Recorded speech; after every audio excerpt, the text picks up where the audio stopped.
শুভ দুপুর বন্ধুরা। দেখো আজকে কি রান্না বান্না হয়েছে। দেখো আমাদের গাছে হয়েছিল মিনিমাম 7-8টার মতন ভেন্ডি হয়েছিল।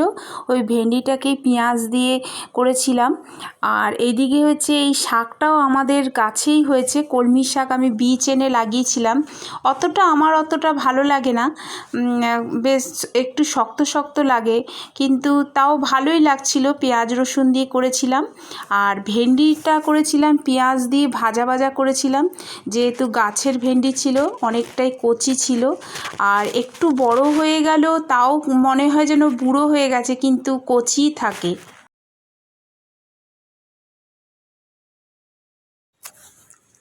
একটু লাল করে ভেজে নেবো ভেন্ডিগুলো। নুন হলুদ দিয়ে আমি আগে থেকেই একটু মেখে রেখেছিলাম, যাতে ভেন্ডিটা ভালো লাগে খেতে। আর এদিকে হচ্ছে রুই মাছ নিয়ে এসেছিলো, মা নিয়ে এসেছিলো, আর তার সঙ্গে একটু তেল ছিল, মাছের তেল। মাছের তেল সাধারণত নিয়ে আসি না, তাও আজকে নিয়ে এসেছি। আর এদিকে মাছটাকে একটু ভেজে নেব। আর মাছের তেলটাকে করব পেঁয়াজ দিয়ে, লঙ্কা দিয়ে একটু ভাজা করব। এদিকে হচ্ছে মাছের ঝোল করার জন্য আর মাছটাকে একটু মাখাই করেছিলাম।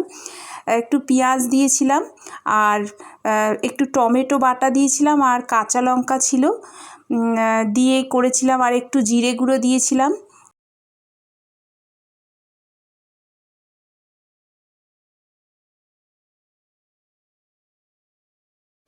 ঝোলটা যখন একটু ফুটে উঠবে, তারপর আমি মাছটা দিয়ে দেবো। দিয়ে তারপর কিছুক্ষণ পর একটু মাছটা যখন একটু ফুটে উঠলে, তারপরে আমি কিছুক্ষণ পর একটু নামিয়ে দেব। আমার রান্না বান্নাগুলো হয়ে গেছে। এদিকে এই কলমি শাক ভাজাটা করেছিলাম, আর এদিকে ভেন্ডি ভাজাটা করেছিলাম, আর এইদিকে তো মাছের ঝোল করেছিলাম। এই ছিল আজকে রান্না বান্না ছিল। কেমন হয়েছে তোমরা কমেন্ট করে জানিও। আর ভালো